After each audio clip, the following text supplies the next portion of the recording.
This is Scott Becker with the Becker Business Minute, the Becker Private Equity Podcast. We're thrilled today to be joined by entrepreneur and brilliant leader Liz Hutson. And Liz is going to talk about something very important today, and that's the concept of finding joy in the workplace, not just a grind, not just drudgery, but also as a leader modeling positivity and joy and so forth. And there's this old adage, work is work, it's not supposed to be fun, but the reality is we all know that if work's not enjoyable, people don't stay. So somehow or another, either yourself, keeping yourself engaged for the long run or keeping your team engaged for the long run, you better find a way to make it a pleasure as well as work. Liz, tell us what you're thinking. You talk about modeling joy in the workplace. Yeah, absolutely. Thank you for the time and thanks for the opportunity here. Yeah, I think I don't want to broadly generalize it, but there's certainly a contingency of people in many generations, but particularly in this younger generation that have a bit of a strong aversion to work, right? They see it just like you described, Scott, as it's difficult, work is work, it's hard, it's painful, it's undesirable. And I think that we see that a little bit, even from the younger days in school, right? Of like, this is hard to do. It's not something that's fun, but eventually that translates itself into the workplace as well. And we're seeing, I want to get that output of the promotion or the next level role, but not always putting the time and the effort and the energy because it's work in that foundation. I think there's probably two reasons for that, and I want to focus on the second one versus the first one. I do think there's something about, I put myself in this bucket too, and constantly trying to make this better and continuous improvement. But the helicopter parenting generation, right? That we hover, we swoop in and do things for our kids with the intention of helping them, but we don't actually let them learn the things themselves. And so we're not letting them see the fruits of their labor and their work because we don't want them to fall. We don't want them to fail. We want to help them with that. So I think that's one reason. But the reason that I want to really kind of focus in on, because I think it's something that we can pretty easily address, is that I think we see many generations, my own generation, generations before me, complaining a lot about work, right? Lamenting how hard it is. They're feeling burned out, overworking, not being present with their families. And so that, others, whether it be, people that work for us, whether it be our kids, whether it be our colleagues, they look at that and go, why would I want to mimic that? So I think that gets after a little bit of the heart of the why it's happening. Liz, such a fascinating discussion on so many levels. This issue of how were people raised? Were they raised where the parents were workaholics? They sort of had a negative perspective on work. Were they raised where work and working hard was an expectation from the day they started as a child? Was it wired in them? Was it not wired in them? Did their parents try and wire them or not wire them? And you find in this situation where many of us grew up without financial means and felt like work was not a choice. We viewed it as joy, not joy, passion, not passion. Those were all words that were lost on us. It was really work because we had to make a living and support a family. And then you get to another generation where they have to work, but they don't feel as much this compelling need to, oh my God, we're going to really be in trouble if we don't, or had different life experiences. And so how do you model? Work is great for its own sake. Work is great to be a part of your structure as a human being, to be part of thriving as a person. It's not just about making money. Yes, making money and making a living, supporting your family is a Maslow's hierarchy. You have to do that. But beyond that, it could be joyful. It could be a positive thing. It could be a place for self-actualization and so forth. How do you sort of instruct that or bring that to the workplace, bring that to your children, this concept that work can be one of your places of self-actualization as well? Yeah, that's right. I think, we do have to be mindful of that because people are watching us, right? People, be it our kids, be it our colleagues, be it the people that are working for us, they're watching us. And so how do we do that? I think, to me, it kind of boils down to three things. You mentioned something I think that's really important, Scott, which is I think in the past or historically, or a lot of people, I would say, fall into this bucket of it's just a thing that you have to do. Work is just a thing that you have to do. And so, work is work.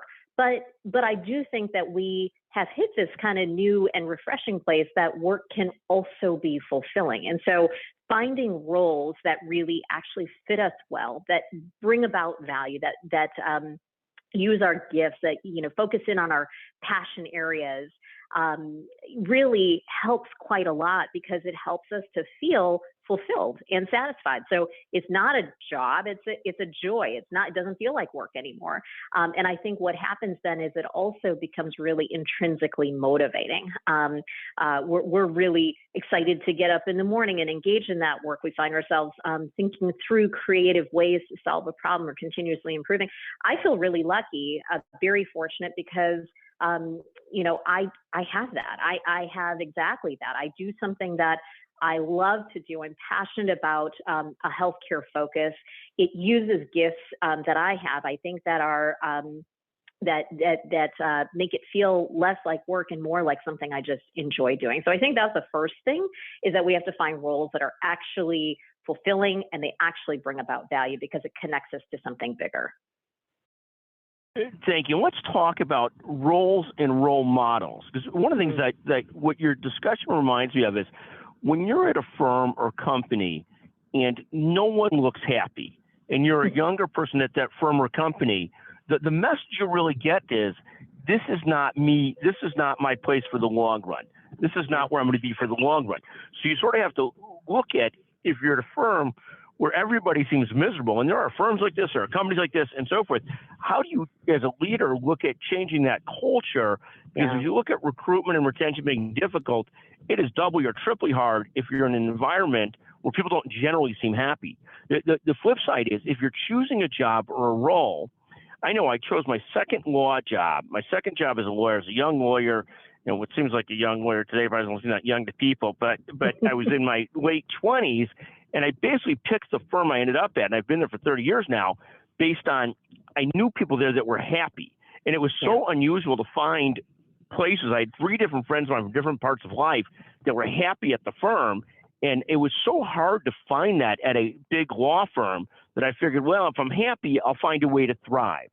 And this concept is sort of like, and it ties into this concept of modeling joy or bringing joy or finding joy. So at the end of the day, if people are there just as robots, this is why people want robots, because they don't have emotions, they don't care, they just do their job. But they're not. I mean, they're people. And so if you don't have an environment that has some joy in it, some positivity in it, or viewed like that, then you're sort of, then people won't work there in the long run. You can't sustain it. Talk more about roles and how you see this and how you look at sort of modeling joy. Yeah, I think that's such a good point. I think it's, the culture, and that culture, I think actually when you talk about retention and attraction, I think it's a differentiator, right? If you have a culture that both has fun, they're happy, they're enjoying what they're doing, and also connects to higher purpose and value, whether it be to, in the world, here's the impact that we're making, here's our customer and how we're serving them, here's the patient that we're saving. When it connects to a larger purpose, I think we have that. When people are having fun, they're enjoying their colleagues, they're enjoying that culture. It is about retention, and it's also certainly about attraction, right? I look at groups and, jobs I've had in the past, roles I've had in various organizations or business units that I was part of when I was in a more corporate type of a setting. And I remember thinking, ooh, that's the group I want to be part of. They're doing cool things and they're having fun while they're doing it. And certainly when I was part of those, even when things were hard, even when things were not as fun, if you will, I wanted to do there because I was there with great colleagues. We were doing something that was bigger than ourselves. And so there was, just a lot of joy in that. So I think that role and that value and the culture, I think, are all really closely connected to each other. Thank you. And how do you sort of look at this? I think this issue of your children and how you model that work is good, and it's important for structure in life, at least for most of us, and it's important for self-actualization, and it could be positive. How do you sort of model that or encourage your children to find things that they both can make a living at and that they'll thrive in and to find cultures where that's the case? Yeah. I think that really kind of takes me to points 2 and 3, actually, Scott, with that, which is, the first thing, like I said, is about finding that role. But I think, when we model that, let's take for our kids, when we're in the middle of the grind and the daily activities, I think, oftentimes what they're seeing is, mom's really busy. Mom is really, stressed out about that thing. But I think when we can kind of take that time and reflect on the things that we love about what we do, that we connect to that bigger thing, that we can name those, really, in my mind, what are blessings, and start to realize how fortunate we are. And then they hear us naming those things, right? They hear us naming the impact. They hear us seeing that bigger picture. I think they start to connect with what we're connecting with, and it gives it value. So I think there is that naming of those things and showing, yes, it's a hard thing. Yes. And here's all the great stuff. I mean, I think back to, you remember that movie, and it's really a true story, Erin Brockovich, where, she's running around doing all this stuff, and, the family's kind of like, oh, you're never here, what's going on? But then when she brings them to the very end, and she takes them to all these families that had struggled, and, the case, went their way, and just connecting to that larger picture, it brings value. It makes all that work make sense, right? So I think showing that, naming that, modeling that, I think is really great. And though I think the third point is that sometimes it's not always fun, right? I think there are some things that we need to understand, that yes, we want to have a culture of people smiling and having fun. We want to connect to a bigger picture, but sometimes there are things that we have to do that just aren't fun, but we have to do them because it's part of the commitment. We don't do it because we don't feel like it. We do it because it's a commitment, and we're counted on to do that. I think, like, I often think when I'm, training for a big race or prepping for a big party or something like that, I think about that big thing, the, crossing the finish line or having everybody there. And that's the fun stuff. But training for a big race isn't always fun. It's the grueling daily mileage that you've got to put in. It's the grocery shopping and the cleaning of the house and, getting everything ready. That's not the fun part, but you have to do those in order for it to be successful, for the race to go well, for the party to be enjoyable. You have to put in the hard work, I think, to also enjoy the fruits of that labor. But this is a really important point too, in whether talking to people on your team or talking to your children, is it's going to be good, it's going to be bad, it's not always going to be joyful. You're going to live most days somewhere between a 4 and an 8 of happiness, once in a while higher, once in a while lower, but it's largely okay. I mean, we also can't expect it to be perfect every day, but we also want to find some ability to find this right mix of passion, joy, self-actualization, and work as well. And I just remember periods of my life where the hardest times I was working, they weren't necessarily fun, but sometimes they were the most satisfying and fulfilling. And it's trying to find this right balance of joy versus satisfaction versus self-actualization versus achievement, this whole mix of qualities that makes a career, that makes a business, that makes a profession. That's right.